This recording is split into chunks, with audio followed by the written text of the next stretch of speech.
सर्वांना नमस्कार. अ, महात्मा फुले कृषी विद्यापीठ राहुरी अंतर्गत कृषी महाविद्यालय पुणे येथे देशी गाय संशोधन व प्रशिक्षण केंद्र आहे. त्या अंतर्गत जे आपलं देशी गाय आणि नैसर्गिक शेती या संदर्भात जे काही काम चालतं त्याविषयी आज आपण चर्चा करणार आहोत. सर्वप्रथम मला या प्लॅटफॉर्मवरती बोलवलं त्याबद्दल मी केव्हीकेचं मनापासून आभार मानतो. आजचा विषय आहे देशी गोपालन व जैविक शेती. तर याविषयी आपण सविस्तर चर्चा करणार आहोत. तर पहिल्यांदा आपण गायींविषयी थोडीशी माहिती घेऊया. विशेष करून आपल्या देशामध्ये पाहिलं तर एकूण गायीच्या 55 जाती आहेत. आता 2 ऍड झालेल्या आहेत. पहिल्या 53 होत्या. आता गेल्याच आठवड्यामध्ये 2 जाती त्यांनी त्याचं नोंदणी केलेली आहे. आता सध्या 55 एकूण देशी गाईच्या जाती आहेत आणि त्या 55 पैकी फक्त 5च जाती दुधासाठी प्रसिद्ध आहेत. बाकी सर्व गायी जाती ह्या ओढ कामासाठी आणि दुहेरी कामासाठी उपलब्ध आहेत. तर त्यामध्ये जर पाहिलं तर त्या ज्या 5 जाती आहेत त्याच्यामध्ये सहिवाल, गीर, राठी, रेड सिंधी, थारपारकर ह्या सहिवाल ही पंजाबची आहे, गीर हे गुजरातचे आहे, रेड सिंधी ही सिंध प्रांतातली आहे किंवा राजस्थानचा भाग किंवा पंजाबचा जो भाग आहे त्या भागातली आहे. राठी ही राजस्थानची आहे आणि थारपारकर सुद्धा ही राजस्थानची आहे. म्हणजे एकूण ज्या 55 गायी आहेत त्यापैकी ह्या 5 विविध राज्यातील गायी ह्या दुधासाठी प्रसिद्ध आहेत. त्याचप्रमाणे अनेक संशोधन संस्था असतील किंवा काही शेतकरी आहेत त्यांनी कांक्रेजवरती सुद्धा काम केलेलं आहे आणि ती सुद्धा दुधाळ गाय म्हणून आता सध्या लोकांनी तिचं संगोपन केलेलं आहे. महाराष्ट्राच्या बाबतीत सुद्धा विचार केला तर कोकणामध्ये कोकण कपिला आहे, पश्चिम महाराष्ट्रामध्ये खिलार आहे, परत इकडे नाशिक पट्ट्यामध्ये डांगे आहे, मराठवाड्यामध्ये लाल कंदारी आणि देवणी आहे आणि विदर्भामध्ये कठाणी आणि गवळव आहे. अशा वेगवेगळ्या भागामध्ये वेगवेगळ्या ह्या ब्रीड विशिष्ट वातावरणामध्ये त्या तग धरत आहेत. आता विशेष करून जर महाराष्ट्राचं जर पशुधन पाहिलं तर मुख्यत्वे ओढ कामासाठी किंवा दुहेरी उत्पादनासाठी प्रसिद्ध आहे. परंतु तुम्ही अलीकडे सोशल मीडियावरती पाहता अनेक आपल्या सुद्धा गायी ज्या शेतकऱ्यांकडे आहेत. उदाहरण द्यायचं म्हणलं तर मी खिलार आणि डांगी गाईचं देईल. त्या सुद्धा गायी 8 लिटर पासून ते अगदी 15 लिटर पर्यंत दूध देणाऱ्या गायी काही शेतकऱ्यांनी तयार केलेल्या आहेत. त्यांच्याकडे 3-3, 4-4 पिढे आहेत. तर त्यावरती सुद्धा त्यांचं काम चालू आहे. अनेक वेळा आम्हाला प्रश्न विचारला जातो की सर तुम्ही बाहेरच्या राज्यातनं गाय आणून हा प्रकल्प चालू केलेला आहे. खरं तर ह्या प्रकल्पाचा मुख्य उद्देश हा देशामधील दुधासाठी प्रसिद्ध असलेल्या ज्या गायी आहेत त्यांचा आपल्या महाराष्ट्राच्या वातावरणामध्ये काय परिणाम होतोय हा पाहणे गरजेचं होतं. कारण अनेक शेतकऱ्यांनी देशी गाय परवडत नाही म्हणून त्या विकून टाकल्या किंवा त्यांची संख्या कमी झाली. परंतु आता सध्या जर आपल्याला शेती करायची असेल तर किंवा गोपालन करायचं असेल तर सर्वसाधारणपणे 8 लिटर ते 15 लिटर पर्यंत त्या गायींनी दूध दिलं तर ते आपल्याला परवडते. त्यामुळे अनेक शेतकऱ्यांनी ह्या गायी कमी केलेल्या आहेत किंवा क्रॉसब्रीड सुद्धा गायींची संख्या खूप मोठ्या प्रमाणात वाढत आहे. परंतु आपण जर इतिहास पाहिला आपला गायींचा तर अगदी आपल्या गायी स्वातंत्र्यापूर्वी सुद्धा अगदी 20-25 लिटर दूध देत होत्या. त्याचे रेफरन्सेस सुद्धा आपल्याकडे आहेत. उदाहरण द्यायचं तर सहवालच देईल की सहवाल त्या काळामध्ये सुद्धा 27 लिटर ते 35 लिटर दूध देऊ शकत होते. परंतु जसा क्रॉस ब्रीडिंग प्रोग्राम आला तसं आपल्या सर्वांचं लक्ष हे त्या संकरित गायींकडे गेलं. जास्तीत जास्त त्या दूध देतात म्हणून आपल्या दूध देणाऱ्या जरी गायी असल्या तर त्याच्याकडे दुर्लक्ष झाल्यामुळे आपली ही वाताहत झालेली आहे. आणि तुम्हाला सांगायला मी या ठिकाणी सांगतो की जेवढ्या आपल्या देशी गायी आहेत 55 ब्रीड जसं मी मगाशी सांगितलं तेवढ्या आहेत. त्या 55 ब्रीड मध्ये फक्त 22 ते 24% ब्रीड ह्या ओरिजिनल राहिलेल्या आहेत. म्हणजे जवळजवळ 75% ब्रीड ह्या गावठी प्रकारात झालेत किंवा वेगवेगळ्या ब्रीडचं क्रॉसिंग झालेलं आहे. आणि ह्या बदलत्या वातावरणामध्ये आपण बघतोय बदलतं वातावरण म्हणजे आता थंडी सुद्धा अगदी आमच्या धुळ्यामध्ये 4-5 डिग्री सेल्सिअस पर्यंत थंडी खाली आलेली आहे. पुण्यामध्ये 8 ते 9 डिग्री सेल्सिअस पर्यंत आलेली आहे. म्हणजे पाऊस सुद्धा खूप मोठ्या प्रमाणात पडतोय. एकाच वेळेस जास्त पडतोय. थंडी सुद्धा खूप मोठ्या प्रमाणात पडायला लागलेली आहे. जिथं दुष्काळ होता तिथं पाऊस जास्त पडायला लागलेला आहे. आणि अशा वातावरणामध्ये, बदलत्या वातावरणामध्ये उष्णता सुद्धा खूप वाढायला लागलेली आहे. आणि अशा वातावरणामध्ये तग धरण्याची क्षमता या आपल्या देशी गायींमध्येच आहे. आणि त्याचा तुलनात्मक अभ्यास सुद्धा आम्ही ह्या देशी गाय संशोधन व प्रशिक्षण केंद्रामध्ये करत आहे. गेले 5 ते 6 वर्ष झाले आम्ही अभ्यास करतो. त्याचबरोबर आम्ही हा प्रकल्प चालू करायच्या आधी शेतकऱ्यांच्या सहभागातून संशोधन, म्हणजे ह्या प्रोजेक्टचं जर एक गोषवारा म्हणायचं म्हटलं तर शेतकऱ्याच्या सहभागातून संशोधन असा ह्या प्रकल्पाचा इतिहास आहे. कारण 2015 साली असंच काही सेंद्रिय शेती करणारे किंवा जैविक शेती करणारे शेतकरी चा ग्रुप, म्हणजे जास्त करून त्यात कृषी पदवीधर होते, ते आमच्याकडे आलते आणि सर म्हणले की आम्हाला 8 लिटर ते 10 लिटर देणारी गाई हवी आहे. आणि त्या दृष्टीने आम्ही त्या गाई शोधत होतो. त्याच वेळेस मी कृषी महाविद्यालय धुळे येथे डेअरी मॅनेजर होतो. त्यावेळेस माझ्याकडे जवळजवळ 70 ते 80 लाल सिंधी गाय होत्या. कारण 1887 मध्ये कृषी महाविद्यालय पुणे येथे 600 लाल सिंधी गाय इंग्रजांनी ठेवलेल्या. आणि त्या गायींचं दूध हे पुणे प्रांत असेल किंवा मुंबई प्रांत असेल, तिथल्या अधिकाऱ्यांना ते दिलं जायचं. आणि तो अनुभव माझ्या पाठीशी होता. त्यामुळे मला पूर्ण खात्री होती की आपली देशी गाय सुद्धा धुळ्यासारख्या वातावरणामध्ये 12 लिटर ते 16-17 लिटर पर्यंत दूध देऊ शकते. मग त्याचा थोडासा कुठे आपल्याला भेटते ह्याचं आम्ही थोडंसं पाहत होतो. परंतु जसं मगाशी म्हटलं की देशामध्ये शुद्ध जाती ह्या खूप कमी झालेल्या आहेत. आणि त्यात विशेष करून थारपारकर आणि लाल सिंधी गाय मिळणं अलीकडे खूप अवघड झालेलं आहे. त्या अनुषंगाने आम्ही एनडीआरआय कर्नलला संपर्क केला. तिथल्या सर्वांनी आम्हाला खूप मदत केली आणि त्यावेळेस 2015 ला आम्ही ह्या गायी आणलेल्या, सहवाल फक्त 18 गायी आणलेल्या. आणि आता सध्या आमच्या सहवाल क्लबमध्ये 7,000 गायी आहेत. आणि ह्या कार्याची दखल घेऊन महाराष्ट्र शासनाने देशी गाय संशोधन व प्रशिक्षण केंद्र कृषी महाविद्यालय इथं चालू केलेले आहे. आणि ह्याचा मुख्य उद्देश म्हणजे आपल्या महाराष्ट्राच्या वातावरणामध्ये ज्या गायी तग धरू शकतात, चांगल्या प्रकारचं अंशयुक्त मुक्त दूध आपल्याला देऊ शकतात, कुठल्या प्रकारचा रोगराई येऊ शकत नाही, अशा प्रकारच्या गायी या ठिकाणी डेव्हलप करण्याचा प्रयत्न या ठिकाणी चालू आहे. तर आता अनेक शेतकरी किंवा अनेक लोक म्हणतात की देशी गाई दूध देत नाहीये. परंतु जर आपण नॅशनल ऍव्हरेज जर पाहिलं, मी फक्त म्हणतोय राष्ट्रीय ऍव्हरेज जर पाहिलं तर आजही विदेशी गाई त्याचं ऍव्हरेज जर बघितलं तर 10 ते 11 लिटर पर्यंतच आहे. आपली जी क्रॉस ब्रीड आहे, संकरित गाय आहे, तिचं दूध सुद्धा 8.35 लिटर पर्यंत, 8-8.5 लिटर पर्यंत आहे प्रतिदिवस. देशी गायचं पाहिलं तर 4.20 आहे. गावठी गाय पाहिलं तर ते 3 लिटर पर डे आहे.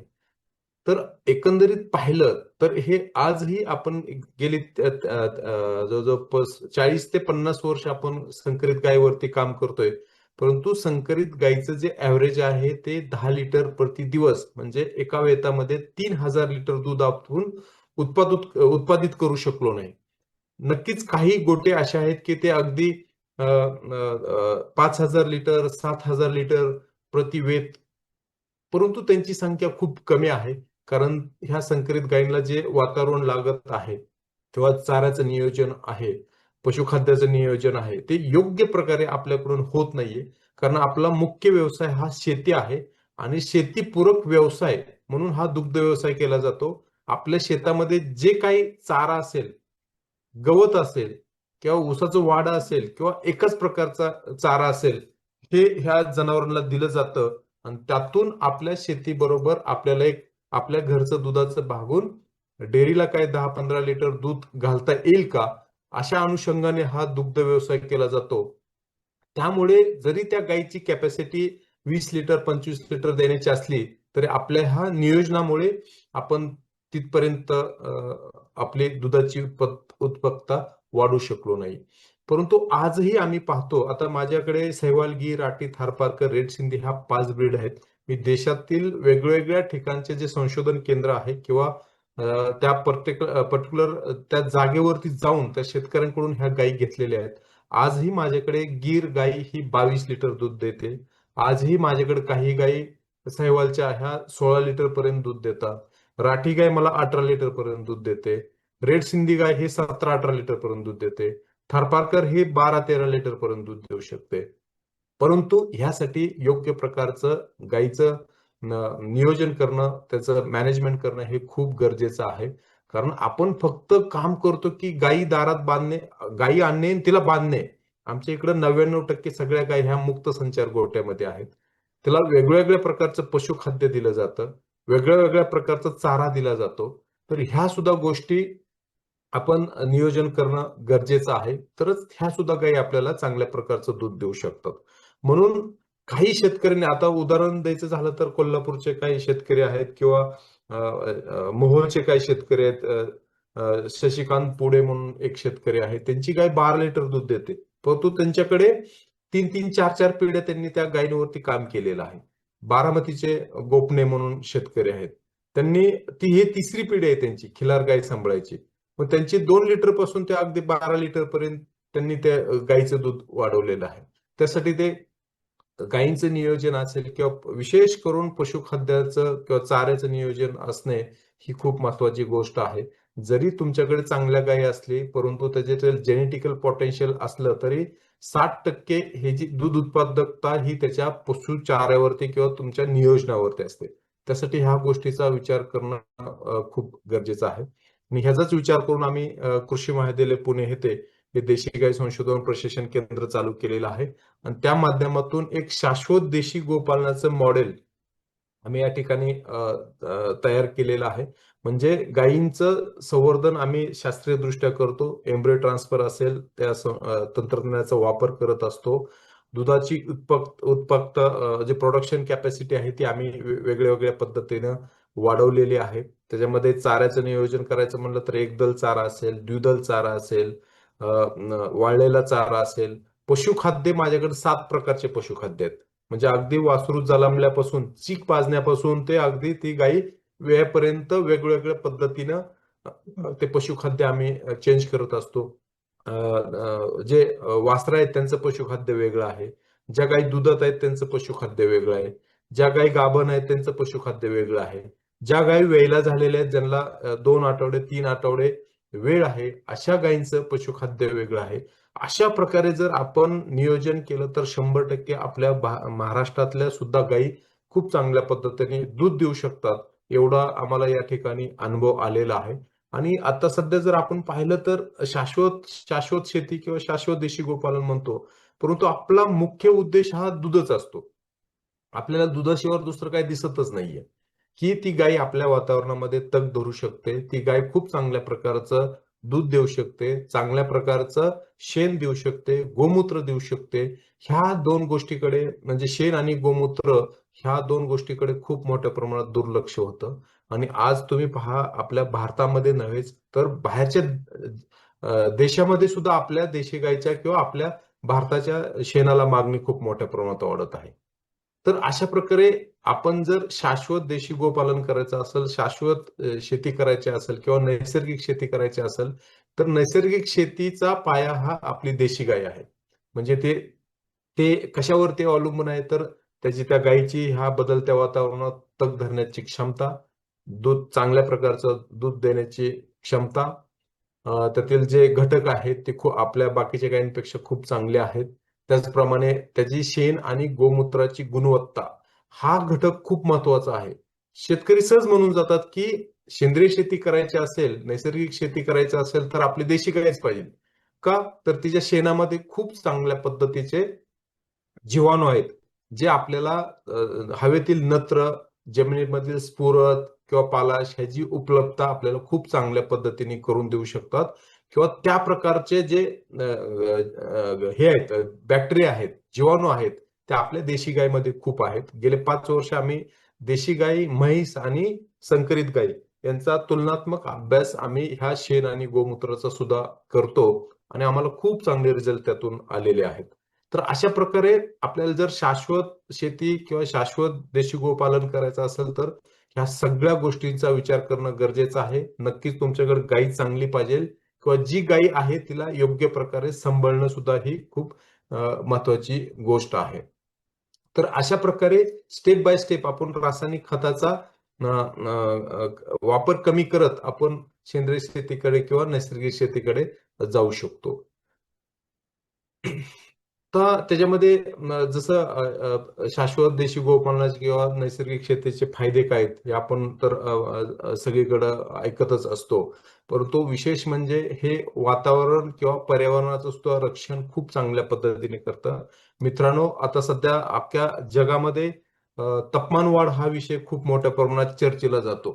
म्हणजे त्याच्यावरती आपल्या भारतावरती किंवा चायनावरती सुद्धा आरोप सुद्धा केला जातो. कारण तुमच्याकडे सगळ्यात जास्त जनावरांची संख्या आहे, त्यामुळे आपल्या जगाचं तापमान वाढत आहे.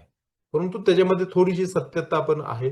कारण आपले जे गायी आहे किंवा म्हैस आहे त्याच्यापासून मिथेन इमिशन खूप मोठ्या प्रमाणात होतं.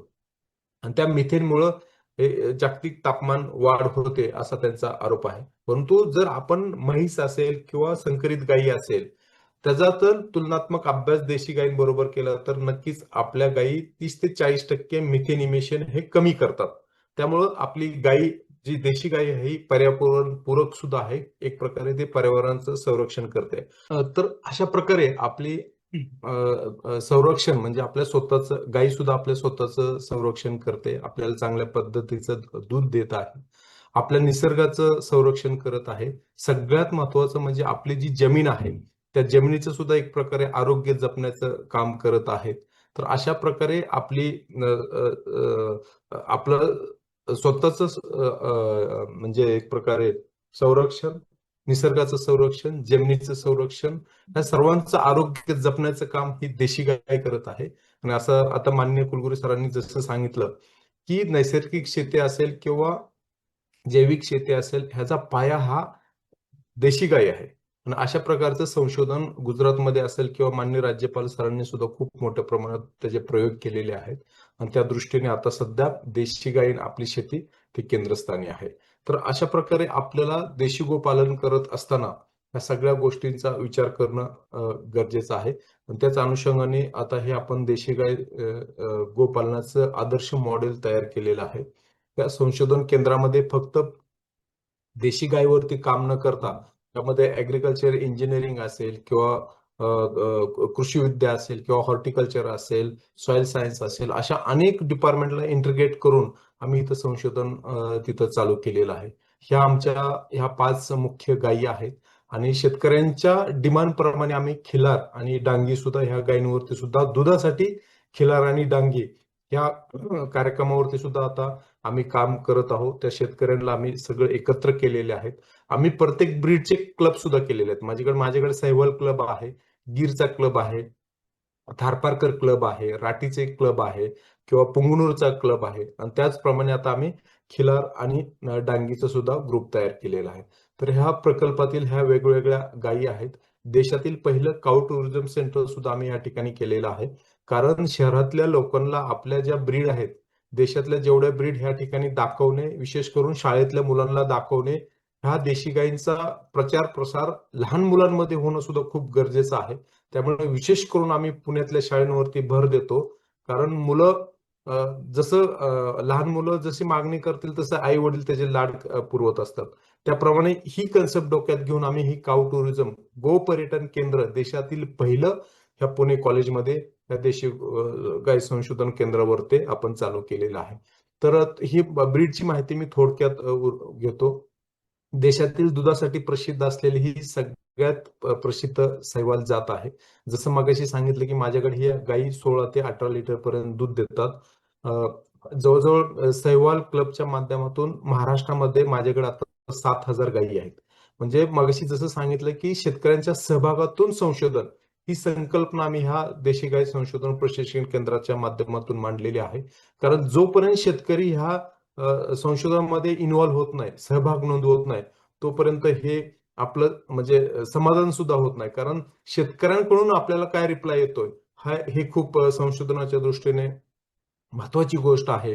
त्यामुळे महाराष्ट्र शासन आणि विशेष करून आमचं विद्यापीठ किंवा भागडे सर बहुतेक ऐकत असतील. भागडे सरांच्या काळामध्येच हा प्रोजेक्ट आम्ही महाराष्ट्र शासनाकडून मंजूर करून घेतलेलं आहे. त्या काळी त्यांनी आम्हाला खूप चांगल्या पद्धतीने मार्गदर्शन केलेलं आहे. आणि महाराष्ट्रामध्ये जर पाहिलं किंवा आपल्या देशामध्ये पाहिलं तर आता सध्या सहवाल गायींची उपलब्धता सुद्धा खूप मोठ्या प्रमाणात आहे. 27 देशांमध्ये या गायीचा प्रसार झालेला आहे किंवा ह्या गायींचा उपयोग तिथले ब्रीड डेव्हलपमेंट करण्यासाठी किंवा अपग्रेड करण्यासाठी ह्या सहवाल गायीचा वापर केलेला आहे. गीरची ओळख खरं ऍक्च्युली ओरिजिन गुजरात आहे, पण आपल्याला गीरची ओळख ही ब्राझील देशाने दिली. 1960-65च्या दरम्यान आपल्या देशातील ही गीर गाई ब्राझीलमध्ये नेण्यात आली. आपण तिकडून क्रॉसब्रीड आणलं बाकीच्या देशातून आणि त्या आता सध्या जगामध्ये सगळ्यात जास्त प्युअर किंवा सगळ्यात जास्त दूध देणाऱ्या गायी ह्या ब्राझीलमध्ये गीरच्या आपल्याला आढळतात. परंतु गेले एक 5 ते 10 वर्षात शेतकऱ्यांमध्ये खूप अवेअरनेस प्रोग्राम आलेला आहे गीरच्या बाबतीत पर्टिक्युलरली. विशेष करून गुजरातच्या बॉर्डरला जे राज्य आहेत त्या राज्यामध्ये सुद्धा आता सध्या 25 लिटर 30 लिटर दूध देणाऱ्या गीर गाई शेतकऱ्यांनी डेव्हलप केलेल्या आहेत. आमच्याच संशोधन केंद्रामध्ये हायेस्ट दूध हे 22.7 लिटर दूध देणारी गीर गाय सुद्धा आमच्याकडे आहे आणि ही खूप प्रसिद्ध गायी आहे. ब्राझीलचं इकॉनॉमी तुम्ही ब्राझीलमध्ये गेला तर तिथं शेतकऱ्यांनी आपल्या इंडियाचे आभार मानलेले आहेत की ही गायी तुम्ही आमच्या शेतीमध्ये किंवा दुग्ध व्यवसायामध्ये परिवर्तन घडवून देणारी गायी असं तिथं त्या ठिकाणी बोर्ड लावलेले आहेत. आणि खूप चांगली गाय आहे, सेन्सिटिव्ह गाय आहे. फक्त तिला गाभण राहायचा थोडासा प्रॉब्लेम आहे, परंतु योग्य प्रकारे जर तिला व्यवस्थित हाताळणी केली, योग्य प्रकारे चांगला डॉक्टर भेटला तर ह्या गायी सुद्धा आपल्याला खूप चांगल्या पद्धतीनं रिस्पॉन्स देतात किंवा आपल्याला खूप उच्च दर्जाचा वळू ठेवणं हे गरजेचं असतं. जसं मग सांगितलं की ही लाल सिंधी गाय ही ह्याच ऍग्रिकल्चर कॉलेज ह्या संशोधन केंद्र आता सध्या जिथं चालू केलेलं आहे. 1887 साली हे केंद्र चालू झालं होतं पुणे डेअरी म्हणून. आणि त्या ठिकाणी 600 लाल सिंधी गाय होत्या आणि त्या दुधाचा वापर हे जे तिथले अधिकारी होते पुणे प्रांत आणि मुंबई प्रांतामध्ये त्या अधिकाऱ्यांना हे रेड सिंधी गायचं दूध दिलं जायचं. आणि त्यानंतर क्रॉस ब्रीडिंग प्रोग्राम आल्यानंतर हा हर्ड आम्ही ऍग्रिकल्चर कॉलेज धुळेला शिफ्ट केला. आजही त्या गायी तुम्हाला ऍग्रिकल्चर कॉलेज धुळेमध्ये पाहायला भेटतील. परंतु आता देशामध्ये ह्या फक्त 0.3% टोटल ज्या देशी गायी आहेत त्याच्या 0.3% फक्त गायी शिल्लक राहिलेल्या आहेत. बाकी पूर्ण गायी ह्या मिक्स झालेल्या आहेत. त्यामुळे हे ब्रीड सध्या भेटणं हे खूप अवघड आहे. परंतु कालसी डेहराडून या ठिकाणी संशोधन केंद्र आहे. त्या ठिकाणी आपण खूप उच्च दर्जाचे वळू किंवा चांगल्या प्रकारचं सिमेंट एम्ब्रियो सुद्धा त्यांनी तिथं डेव्हलप केलेलं आहे. थार पार्कर म्हणजे थार वाळवंट पार करून जायची ज्या गायीमध्ये क्षमता आहे तिला थार पार्कर म्हणतात. अगदी ही गायी 50-52 डिग्रीच्या तापमानामध्ये सुद्धा वाळवंटामध्ये सुद्धा राहू शकते. त्यामुळे तिला थार पार्कर म्हणतात. हिची सुद्धा दूध देण्याची क्षमता सर्वसाधारणपणे 1000 ते 2000 लिटरच्या दरम्यान आहे. परंतु आमच्या फार्मवरती अगदी 13 लिटर 14 लिटर देणाऱ्या सुद्धा थारपारकर गायी या ठिकाणी पाहत आहेत. जसे लाल सिंधी भेटत नाही तसे थारपारकर सुद्धा भेटत नाही. देशातली सगळ्यात महाग गाई म्हटलं तरी आता चालेल. ज्यावेळेस तुम्ही सुरतगडला जाचाल त्या परिसरामध्ये केंद्राचं एक संशोधन केंद्र केंद्रीय पशु प्रजनन केंद्र सुरतगड म्हणून आहे.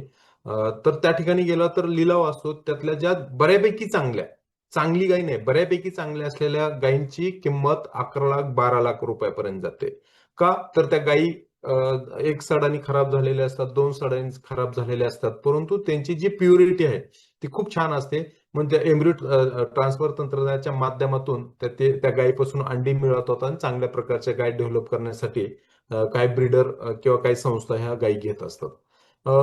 राठी म्हणजे सहवाल, थारपारकर आणि लाल सिंधी ह्या 3 गायीपासून तयार केलेली ही राठी गाय आहे. राठ समाज विशेष करून राजस्थान मधला जो राठ समाज आहे ह्या राठ समाजाने ही गाय डेव्हलप केलेली आहे. ही सुद्धा गाय खूप चांगल्या पद्धतीने दूध देते. माझ्याकडे हायेस्ट दूध हे 17 लिटर आहे आणि सर्वसाधारणपणे दुसऱ्या तिसऱ्या वेतामध्ये 12 लिटर 14 लिटर सहज दूध देतात. माननीय गडकरी साहेबांनी सुद्धा विदर्भामध्ये अशा वातावरणामध्ये खूप चांगला होस्टन फिजन किंवा जर्सी गायचा उपयोग महाराष्ट्रामध्ये किंवा पूर्ण देशामध्ये केला जातो. परंतु बदलत्या वातावरणामध्ये ह्या गायी तग धरणं खूप अवघड झालेलं आहे. ठीक आहे 50% 62% पर्यंत आपण ह्या आपल्या वातावरणामध्ये तग धरतात. परंतु ब्रीडिंग ज्यावेळेस शेतकरी जास्त दूध देण्याच्या प्रयत्नामध्ये असतो 75% किंवा त्यापेक्षा जास्त जेव्हा ब्लड लाईन जाते त्यावेळेस आपल्या ह्या गायी क्रॉसब्रीड गायी ह्या आपल्या महाराष्ट्राच्या वातावरणामध्ये तग धरत नाही. त्यामुळे विशेष करून जर आपण ह्या दूध देणाऱ्या गायी देशी गायी आणि आपल्याला आपल्या शेतीची, नैसर्गिक शेतीची सांगड घातली तर खूप चांगल्या प्रकारचं एक प्रकारचं कॉम्बिनेशन आपल्या महाराष्ट्रामध्ये तयार होऊ शकतं. आता मागाशी जसं सांगितलं की देशातल्या सगळ्या गायी जवळजवळ 25% गाय फक्त प्युअर राहिलेल्या आहेत. 75% गाय ह्या नष्ट नष्ट म्हणण्यापेक्षा प्युरिटी कमी झालेल्या आहेत किंवा मिक्स झालेल्या आहेत. तर ते जर आपल्याला त्यांचं जतन करायचं असलं तर एम्ब्रिओ ट्रान्सफर किंवा भ्रूण प्रत्यारोपण ह्या तंत्रज्ञानाशिवाय आपल्याला पर्याय नाही. आम्ही ह्या संशोधन केंद्राच्या माध्यमातून जवळजवळ 100 एम्ब्रिओ ट्रान्सफर कालवडी तयार केलेल्या आहेत आणि ते आता सध्या दुधामध्ये सुद्धा आलेले आहेत. आणि खूप चांगल्या पद्धतीने पहिल्या वेतामध्ये 15 लिटर 16 लिटर दूध देणारी गाय म्हणजे ती दुसऱ्या तिसऱ्या वेतामध्ये 20 लिटर पर्यंत देऊ शकते. 3000 लिटर दूध देण्याची क्षमता गीर मध्ये आहे. हे आपण आमच्याकडे बापना म्हणून एक शेतकरी आहेत, त्यांच्या फार्मवरती ज्या एम्ब्रिओ ट्रान्सफरच्या भ्रूण प्रत्यारोपणच्या तंत्रज्ञानाद्वारे तयार केलेल्या गायी ह्या 3000 3500 लिटर एका वेतामध्ये दूध देतात. त्यामुळे ह्या तंत्रज्ञानाचा वापर करणं खूप गरजेचं आहे. आता सध्या आम्ही आमच्या महात्मा फुले कृषी विद्यापीठ राहुरीच्या अंतर्गत जे शेतकरी आहेत त्यांना ही काही डेमॉन्स्ट्रेशन युनिट दिलेले आहेत. त्या माध्यमातून 100 कालवडी आम्ही त्या ठिकाणी तयार केलेल्या आहेत. तर अशा प्रकारे हा आणि विशेष म्हणजे ज्या संकरित गायी आहे किंवा क्रॉसब्रीड गायी आपण म्हणतो एच-एफ जर्सी, त्याच्या माध्यमातून म्हणजे त्या गायींचा वापर करून आपण ह्या प्युअर देशी म्हणजे साहिवाल असेल, गीर असेल, राठी असेल, कुठल्या तुम्हाला जे आवडतील त्या गायी आपण त्या ठिकाणी तयार करू शकतो. आता या ठिकाणी पाहू शकता ही एच-एफ गायी ही ज्या गर्भामध्ये आपण हे गीर गाय वाढवलेली आहे. ही सुद्धा एच-एफ गाय आहे आमच्या फार्मवरची. तिच्यातून आपण ही सहिवाल गाय तयार केलेली आहे. ही सुद्धा संकरित गाय आहे. तिच्यापासून आपण ही थारपारकर गाय तयार केलेली आहे. तर अशा प्रकारे आपल्याला ह्या तंत्रज्ञानाचा वापर करून खूप चांगल्या पद्धतीने शुद्ध जाती आपण निर्माण करू शकतो. हा मुक्त संचार गोठा आम्ही मागाशी जसं सांगितलं की 99% आमच्या गायी ह्या मुक्त संचार गोठ्यामध्ये असतात. वेगवेगळ्या प्रकारचे मॉडेल सुद्धा तयार केलेले आहे. बदलत्या वातावरणामध्ये वेगवेगळ्या प्रकारचे मॉडेल किंवा ज्या भागामध्ये पाऊस जास्त आहे त्या ठिकाणी आपण वेगवेगळे गोट्याचे मॉडेल सुद्धा त्या ठिकाणी केलेले आहेत. चारा मी खूप वेळा नेहमी सांगत असतो की तुमच्याकडे किती चांगल्या प्रकारची गाय असेल किंवा कमी दूध देणारी गाय सुद्धा असू द्या, पण तिचं दूध उत्पादन क्षमता वाढवण्याची ताकद ह्या चाऱ्यामध्ये आहे. परंतु चारा म्हणजे आपल्याकडे जो आपल्या भागामध्ये जो उपलब्ध चारा आहे तोच आपण देतो. तो योग्य वेळी कटिंग केली जात नाही. एकदल चारा एकदल विशेष करून एकदलच चारा असतो. द्विदल चाऱ्याचा वापर केला जात नाही. त्यामुळे आपलं दूध उत्पादन त्या प्रमाणात वाढत नाही. त्यासाठी चाऱ्याचं नियोजन करत असताना तुम्ही सेंद्रिय शेती करा, नैसर्गिक शेती करा किंवा कुठली शेती करा. जर आपल्याला गायीची जोड द्यायची असेल तर त्याच्यावरती चाऱ्याची जोड चांगल्या प्रकारे देणं खूप गरजेचं आहे. आता सध्या पूर्ण महाराष्ट्रामध्ये ह्याच्या आधी फक्त ऊस आणि वाढ होतं आणि आता सध्या पूर्ण महाराष्ट्रामध्ये 4G आणि 5G हेच प्रत्येक शेतकऱ्यांच्या दारामध्ये किंवा शेतामध्ये गेलेलं आहे. आणि ते पुढच्या गायीच्या प्रजननाच्या दृष्टीने किंवा उत्पादनाच्या दृष्टीने खूप घातक आहे. त्यासाठी आपल्याला एकाच प्रकारचा चारा कुठल्याही गायीला देणं हे टाळणं गरजेचं आहे. आपल्याला चारा योग्य वेळी कापणं गरजेचं आहे. काही शेतकऱ्यांमध्ये अशी शर्यत लागलेली की कुणाचा चारा जास्त उंच वाढतोय. परंतु तो गायींसाठी खूप घातक आहे. सर्वसाधारणपणे आपण जो 4G 5G म्हणतो संकरित नेपियर ते फक्त 60 दिवसाच्या पर्यंतच गायीला खाणं हे योग्य आहे. त्याबरोबर द्विदल चारा लसुंगास असेल किंवा बरसीम असेल किंवा चवळी असेल, मका असेल, सायलेज असेल. आमच्या आता ह्या भागामध्ये बघतो प्रत्येक शेतकऱ्यांच्या घरी सायलेज आहे आणि सायलेज हे पुढच्या पशुपालनाचं मुख्य स्तोत्र असणार आहे. त्यामुळे सायलेज शिवाय आपण दुग्ध व्यवसायच करू शकणार नाही. अशा प्रकारची परिस्थिती झालेली आहे. त्याचबरोबर आम्ही हर्बल गार्डन गायींसाठी हर्बल गार्डन ही कन्सेप्ट तयार केलेली आहे. आमच्या फार्मवरती आम्ही 12-13 प्रकारच्या म्हणजे शेवगा असेल, केळी असेल, शतावरी असेल, अशा कोरफड असेल, अशा वेगवेगळ्या प्रकारच्या वनस्पती लावलेल्या आहेत आणि ते अगदी खूप छोट्या प्रमाणात त्या गायींच्या आहारामध्ये देणं खूप गरजेचं असतं. कारण आपण गायीला वेगवेगळ्या राज्यातून आणतो त्याच्यापासून तिथून आणल्यानंतर आपण तिला बांधून ठेवतो. ऍक्च्युअली जर तुम्ही पंजाब हरियाणामध्ये गेला तर तिथं देशी गायींचे 1000 5000 असे मोठे मोठे कळप असतात आणि ते चरत असतात. पण आपण त्यातलीच गाय आणतो आणि आपल्या गोठ्यामध्ये बांधून ठेवतो. त्यामुळे त्या गायी त्या प्रमाणात दूध देऊ शकत नाही आणि त्या चरत असताना वेगवेगळ्या प्रकारचा चारा खात असतात. आणि त्यामुळे ती दुधाची क्वालिटी त्या प्रमाणात आपल्याला भेटते. त्यासाठी आम्ही हे हर्बल गार्डन कन्सेप्ट आपण देशी गायांसाठी स्पेशल आपण या ठिकाणी तयार केलेले आहे. जसं मागे सांगितलं, मुरघास तुम्ही कुठल्या पद्धतीने मुरघास करा, परंतु ज्याला चांगल्या पद्धतीने व्यावसायिक मुरघास दुग्ध व्यवसाय करायचा असेल, त्याच्या त्याच्या घरी कंपल्सरी हा मुरघास पाहिजेलच, अशी परिस्थिती आता पूर्ण देशामध्ये झालेली आहे. खूप मोठ्या प्रमाणात सायलेजचा वापर केला जातो. आता ज्यांच्याकडे गोटा मोठा आहे त्यांच्याकडे अशा वेगवेगळ्या प्रकारचे अवजार असणं खूप गरजेचं आहे, कारण आता शेतकऱ्यांना चारा कापणी ही खूप अवघड परिस्थिती आहे. परंतु हे सिंगल रो फॉरेस्ट हार्वेस्टर हा 10 लोकांचं काम एकटाच करतो. फक्त ट्रॅक्टरला जोडणे आणि त्याला पाठीमागे ट्रेलर जोडणे. जवळजवळ 300 गायींचं चारा तो एकटा ड्रायव्हर कट करू शकतो, एवढी कॅपॅसिटी त्या फॉरेस्ट हार्वेस्टर मध्ये आहे. मुरघास आपण वेगवेगळ्या पद्धतीने बनवू शकतो. लसूण घास कटिंग करणं खूप अवघड असतं, परंतु अशा प्रकारचा जो गवती कापणी यंत्र ब्रश असतो, ब्रश कटर म्हणतो आपण, तर तो सुद्धा आपण चांगल्या पद्धतीने करू शकतो. पेरणी करत असताना पेरणी यंत्राचाच वापर करा. खूप शेतकरी असे मका असेल किंवा ज्वारी असेल फुकून करतात, परंतु योग्य पद्धतीने पेरणी यंत्राचा वापर केला तर खूप चांगल्या प्रकारे आपल्याला उत्पन्न भेटतं. आता ह्या गायचं झालं, जसं मगाशी म्हणलं की आपण फक्त गायचं संवर्धन किंवा दूध काढणे आणि डेअरीला घालणे हाच बघत असतो, परंतु प्रक्रिया करणे हे खूप गरजेचं आहे. ते मग दूध असो, शेण असो किंवा गोमूत्र असो. आता आम्ही ह्या प्रकल्पाच्या माध्यमातून हे वेगवेगळे ब्रँड तयार केले आहेत. तुम्ही स्वतः इंडिव्हिज्युअल असो किंवा ग्रुप असो, ब्रँड शिवाय तुमच्या कुठल्याही पदार्थाला मार्केट येऊ शकत नाही, त्या प्रकारची किंमत भेटू शकत नाही. त्यासाठी आम्ही हा संशोधन केंद्राच्या माध्यमातून फुले अमृत हा ब्रँड तयार केलेला आहे. फुले अमृत ब्रँडच्या माध्यमातून आम्ही 80 रुपये लिटर प्रमाणे दूध विकतो, 28 रुपये किलो प्रमाणे तूप विकतो, पनीर खवा 600 ते 700 रुपये किलो प्रमाणे विकतो आणि तुपासाठी आमच्या इथं वेटिंग असते. आणि बऱ्यापैकी हे तूप हे औषधासाठी आमच्या प्रकल्पाच्या माध्यमातून यासाठी नेलं जातं. ज्या लोकांना हा दुग्ध व्यवसाय किंवा देशी गोपालन करायचं असेल, ज्यांच्याकडे 1-2 गाय आहे त्यांनी ग्रुप तयार करावा. ज्यांच्याकडे स्वतःची कॅपॅसिटी आहे त्यांनी चांगल्या प्रकारचा ब्रँड करणं हे खूप गरजेचं आहे. आणि आजचा जो विषय आहे त्या विषयाशी निगडीत म्हटलं तर तुम्हाला ह्या सगळ्या गोष्टीवरती काम केलं तर तुमचा हा शाश्वत देशी गोपालन असेल किंवा शाश्वत शेती हा प्रोग्राम सक्सेस होऊ शकतो. कारण ज्यांच्याकडे गाय आहे त्यांच्याकडे कंपल्सरी बायोगॅस असणं गरजेचं आहे. बायोगॅसच्या माध्यमातून तुम्ही गॅस जो आहे तो तुमच्या घरासाठी वापरू शकता, इलेक्ट्रिसिटी जनरेटरसाठी वापरू शकता.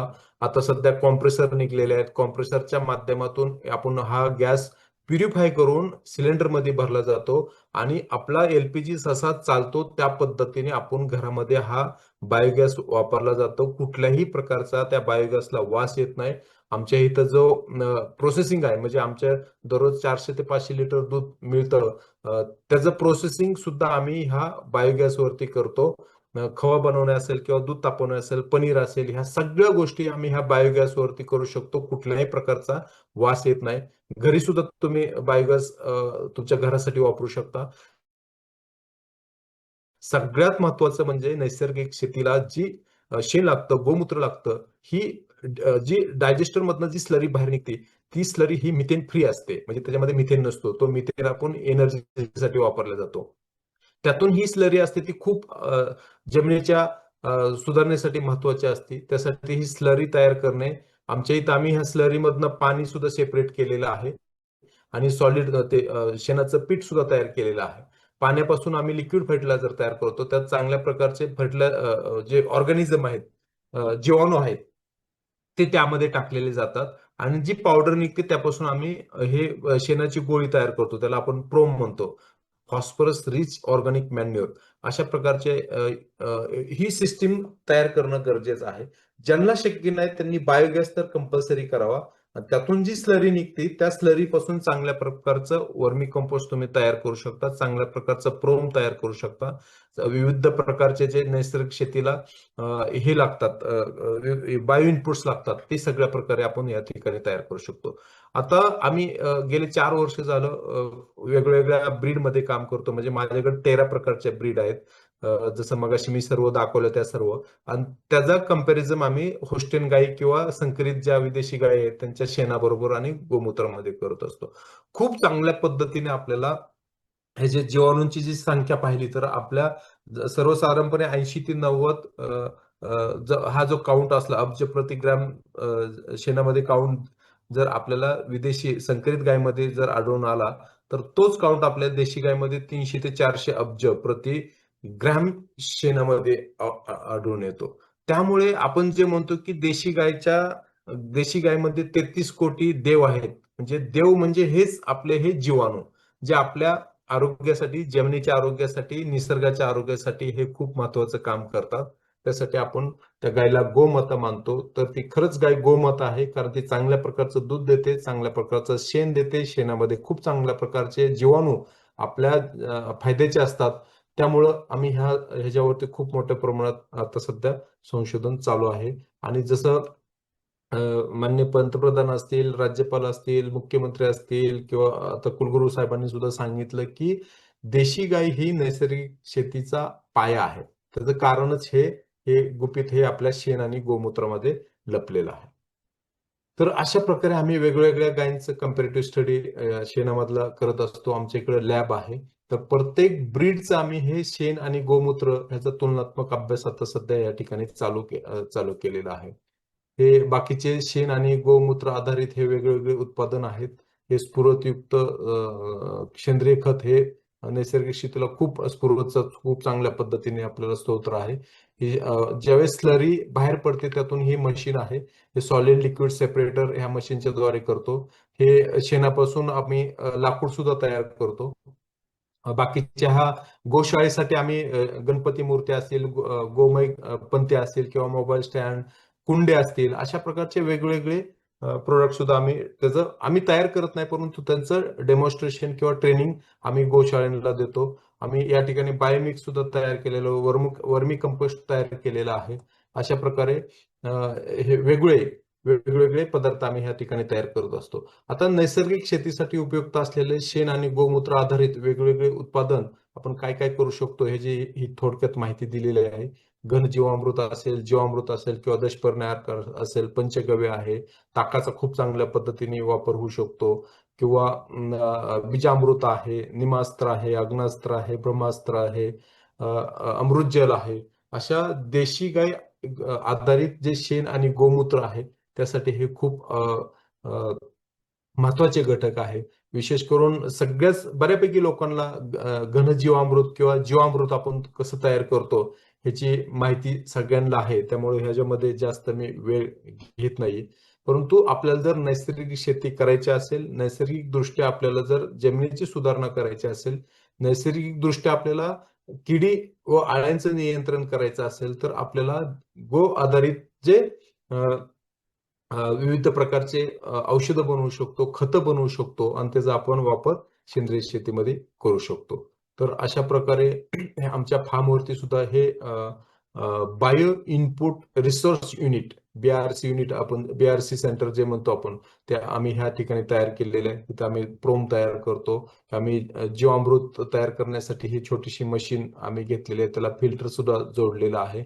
आणि हे घटक आहेत.